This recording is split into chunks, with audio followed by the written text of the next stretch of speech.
Nous sommes au mois d'amour, j'ai 17 ans, l'âge des espérances et des chimères. Radio U, textuel, lire pour vivre 1000 vies. J'écris de chez les moches, pour les moches, les vieilles, les camionneuses. Tous les enfants, sauf un, grandissent. Ils savent très tôt qu'ils grandiront. Les tarés, toutes les exclus du grand marché à la J'avais bonne fait mère. remplir un flacon d'acide chlorhydrique et je le gardais sur moi en permanence avec l'idée de le jeter un jour à la gueule de La quelqu'un. petite, au chapeau de feutre. Tu aimes les hommes d'amour, d'enthousiasme, et tu es féministe depuis l'adolescence. Accoudée au bastingage. La petite ville de Verrières peut passer pour l'une des plus jolies de la Franche-Comté. Textuel, lire pour vivre 1000 vies, des textes choisis et lus par Marie-Philippe.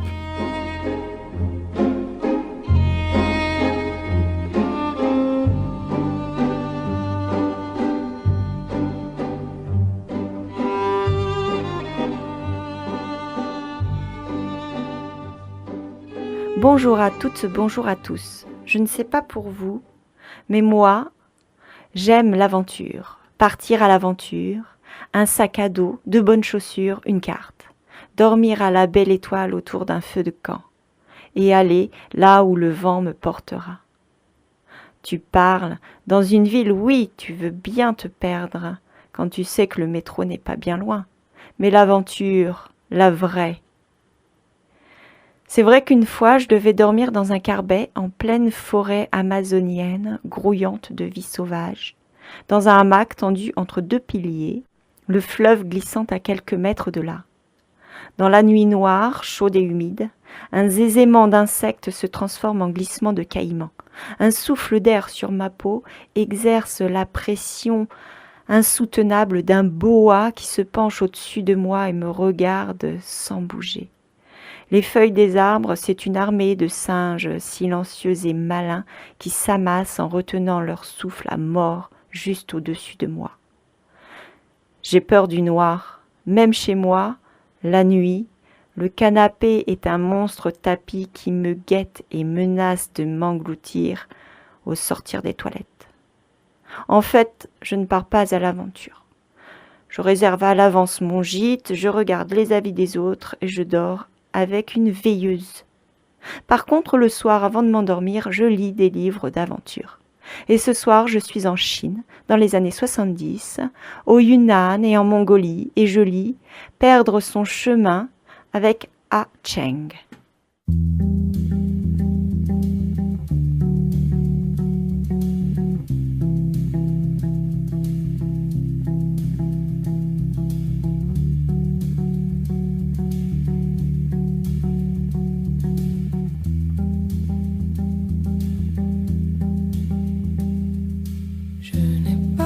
De la route, faudrait voir, faut qu'on y goûte des méandres au creux des reins, tout ira bien. Le vent l'emportera. Ton message à la grande ours, la trajectoire de la course, l'instantané de velours, même s'il sert à rien. Le vent l'emportera, tout disparaîtra. Le vent nous portera.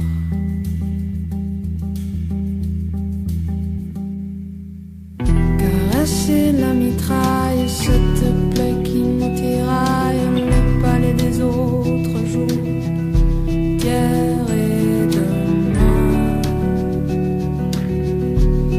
Le vent les portera.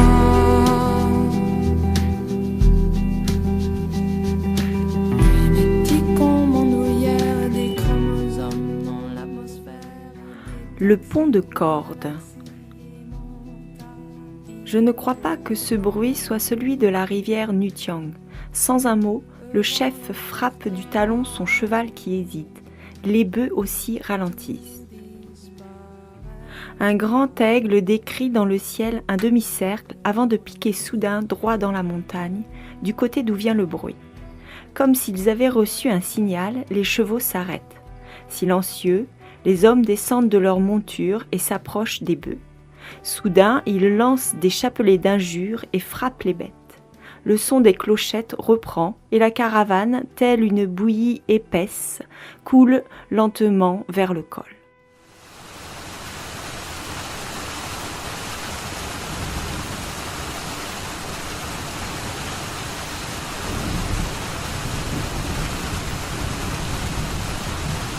Depuis 1 heure, j'entends ce grondement sourd de tonnerre. Au début, je n'y ai pas prêté attention, pensant que c'était le souverain du ciel qui arrosait la terre à 100 lices d'ici. Mais comme ce bruit de tonnerre ne cesse pas, je finis par me poser des questions et j'interroge nonchalamment le chef. Il répond avec la même nonchalance que c'est bien la rivière Nutiang et qu'il va falloir la traverser par un pont de corde. La montagne n'est pas très élevée, mais son accès est très étroit, à peine plus large qu'un bœuf. Malgré moi, mon cœur se serre lorsque je m'apprête à contempler cette rivière qui traverse tout l'ouest de la province du Yunnan. Je n'aurais pas cru qu'une fois sorti de la montagne, j'entendrais un tel bruit de tonnerre. Je suis de plus en plus troublée. Voyant que devant moi les bœufs ne veulent plus avancer du tout, je descends de cheval et me dirige vers la rivière. Là, j'ai le souffle coupé et mes jambes se mettent à trembler. Comme les animaux, je n'ose plus faire le moindre pas en avant.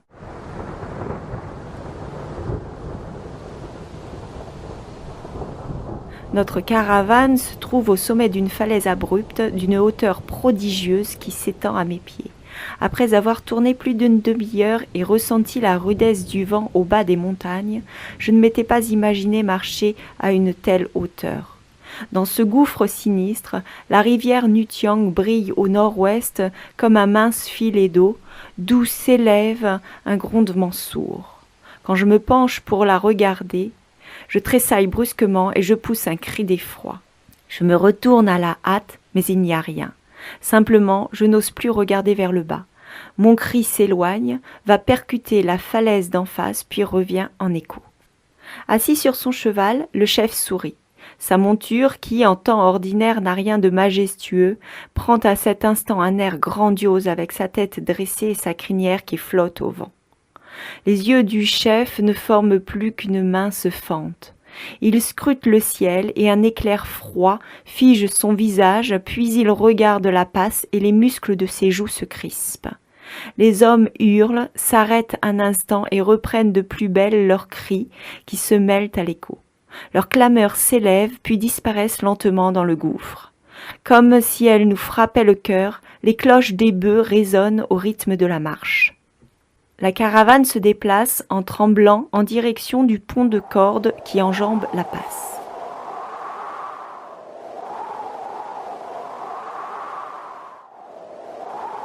Accrochée des deux côtés à la muraille, la corde semble pouvoir porter des charges de plusieurs milliers de kilos. Pourtant, on a aussi l'impression qu'il ne faut pas la toucher et que la moindre force qui viendrait peser sur elle la ferait casser ou s'écrouler la montagne. Le chef descend de son cheval et, de ses jambes arquées, marche vers cette corde. Il lève la main pour la toucher, mais elle ne bouge pas. Il lorgne alors vers ses hommes qui se sont déjà accroupis pour fumer. Seul l'un d'entre eux, petit et maigre, se lève et envoie d'une chiquenaude son mégot vers l'abîme où il tombe doucement et disparaît. De ses maigres jambes, le petit homme se dirige vers le pont de corde. À l'extrémité, il retire un panier de bambou dans lequel il bondit. Il passe son pied dans une boucle et se donne de l'élan avec l'autre pied. Puis il file en sifflant vers le côté opposé. Je m'aperçois qu'il a une corde attachée autour des reins dont l'autre bout est fixé au point de départ. Telle une mince fumée noire, elle flotte au-dessus de la gorge.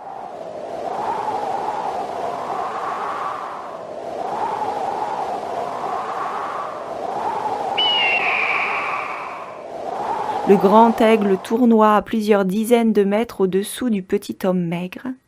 À l'extrémité de ses ailes, quelques plumes frémissent dans le vent. Quand le petit homme maigre arrive à l'endroit où la corde remonte, il doit se hisser en arrière en se tirant par les mains. La corde qu'il a autour des reins s'allonge en oscillant. Tout le monde écarquille les yeux. En face, sur la paroi, un petit point noir s'est immobilisé.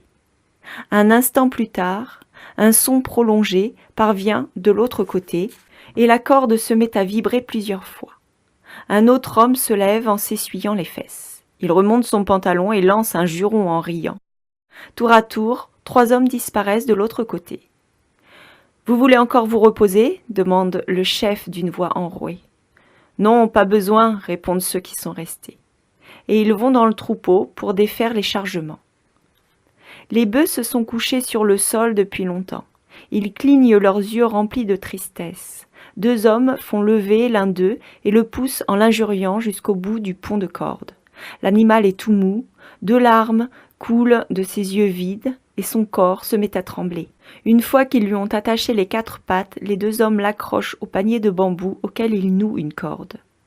Ils lancent un grand cri et le poussent violemment. L'animal ouvre la gueule, mais aucun son n'en sort. Il tremble de tous ses membres et ses excréments voltigent dans les airs avant de se disperser dans le gouffre. Une fois que la moitié du pont est passée, les hommes qui sont en face tirent sur la corde avec force et le bœuf arrive sur l'autre rive. De notre côté, les bœufs meuglent lamentablement, mais les hommes ne s'en soucient pas et les poussent un par un vers le pont de corde. Comme si elles s'étaient donné le mot, les bêtes évacuent leurs excréments et tremblent toutes de la même façon. Ensuite, on passe au transport du chargement, ce qui constitue un jeu d'enfant. Puis, les hommes qui sont de mon côté passent à leur tour en face. Tremblant, j'enjambe le panier. « Ne regarde pas en dessous » me crie le chef. « Ton destin est entre les mains du ciel. »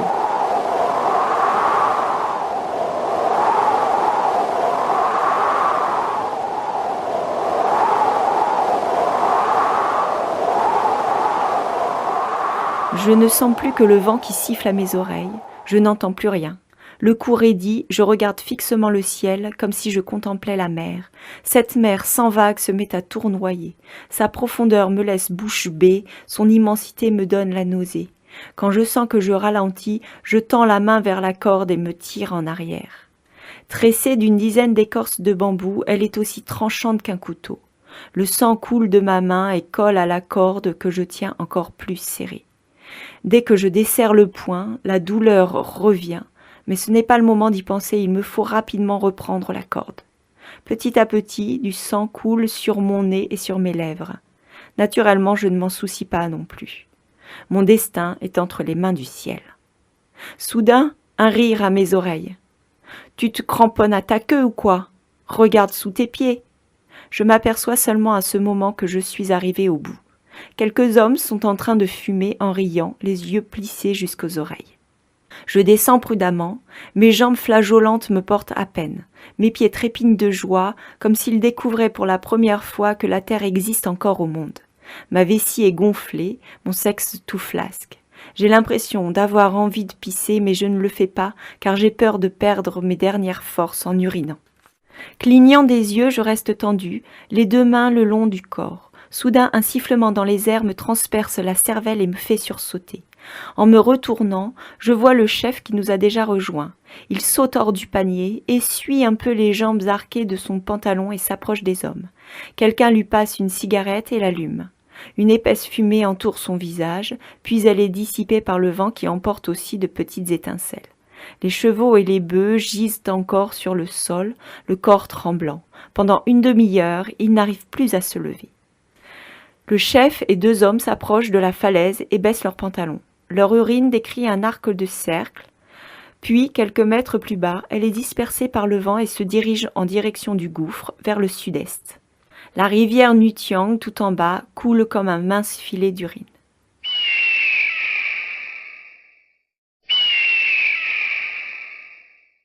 L'aigle arrive en diagonale, vire soudain vers la falaise, puis repart aussitôt à tire d'aile. Remontant son pantalon, le chef jette un coup d'œil à l'aigle et dit en se rajustant. « Un serpent ? » ?»« Oui, c'est ça, un serpent, disent plusieurs hommes en regardant l'aigle.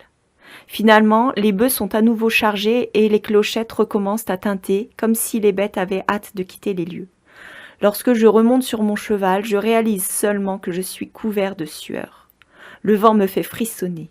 Tenant mes paumes vers le haut, je me demande quand je trouverai de l'eau pour laver le sang de mes égratignures.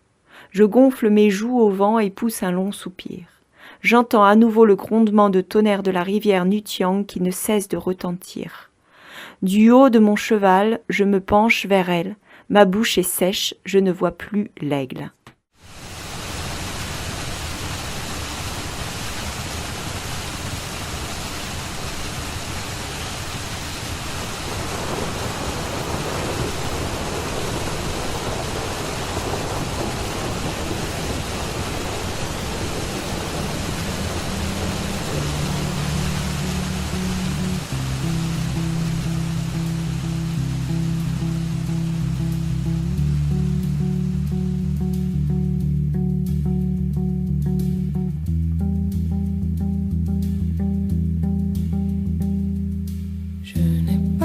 De la route, faudrait voir, faut qu'on y goûte des méandres au creux des reins. Tout ira bien. Le vent l'emportera. Ton message à la grande ours, la trajectoire de la course, l'instantané de velours, même s'il sert à rien. Le vent l'emportera, tout disparaîtra. Le vent nous portera.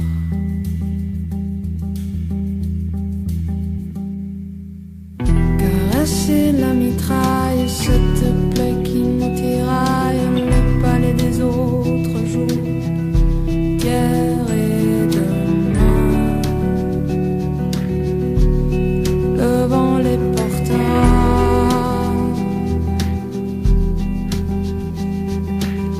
Génétique en bandoulière, des chromosomes dans l'atmosphère, des taxis pour les galaxies aimantées.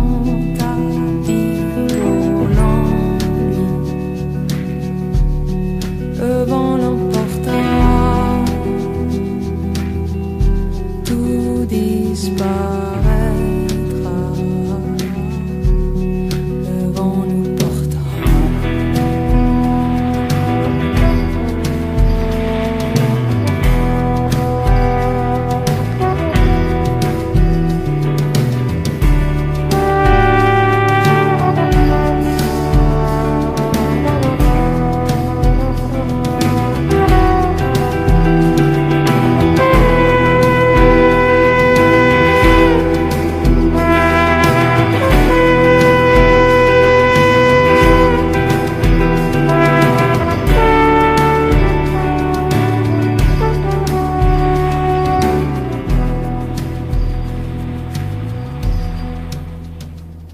Je vous ai lu 2 nouvelles du recueil de Ha Cheng intitulé Perdre son chemin, paru aux éditions de l'Aube en 1991. Infinité de destin, on pose un et qu'est-ce qu'on en retient? Le vent l'emportera. Pendant que la marée monte et que chacun fait ses comptes, j'emmène au creux de mon nom des poussières de toi. Le vent les portera, tout disparaîtra. Le vent nous portera.